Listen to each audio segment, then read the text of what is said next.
Hey everyone, it's Lynnea and I have a video today for InkOn3 and I'm going to be creating a cute little Halloween card.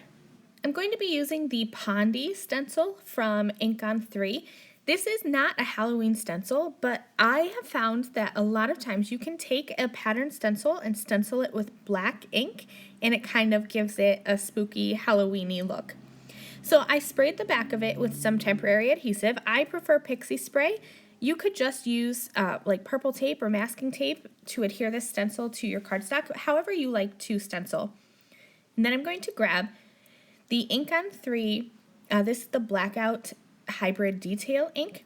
This is my favorite ink for stamping images to color, but it's also one of my favorite inks when I'm stenciling black because it's the same crisp black ink that you're going to get for stamping. You'll get that same look for stenciling. So you're going to still keep all your fine details of the stencil, which is really awesome. So I'm using a pumpkin stamp set, and I'm going to be using the Atelier Inks to stamp these solid images. I use my Atelier Inks primarily for ink blending.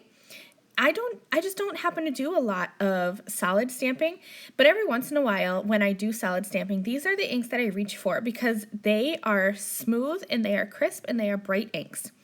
So I ended up double stamping, I think, all of the colors just to make sure that I wanted deep, vibrant colors to go with that deep black background.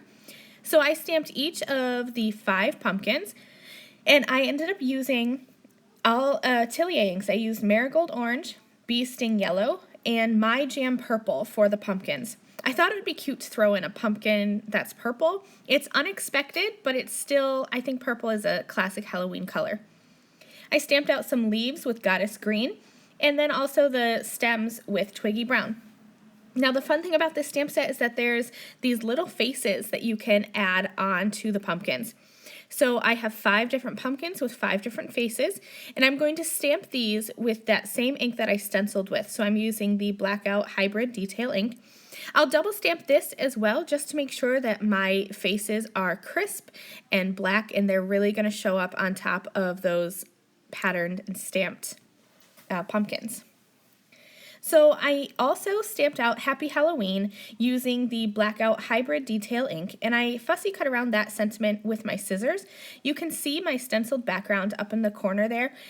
Because this is a hybrid ink and because I was putting down quite a bit of ink, you use more ink blending than you do just stamping. So I set that aside to dry for took me like maybe 5-10 minutes to stamp out and die cut all the pumpkins, and so that way I could be sure that I wasn't going to smudge it with my fingers. I laid all of my little pumpkins out in the way that I wanted them to be on my card, and then I put a piece of masking tape over the top. That just allows me to pick them up all at once. This is just a handy little trick. You definitely don't have to arrange your card this way.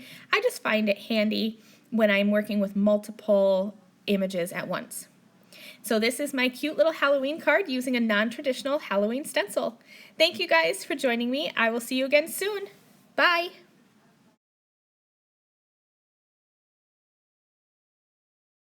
Thank you again very much for watching this video.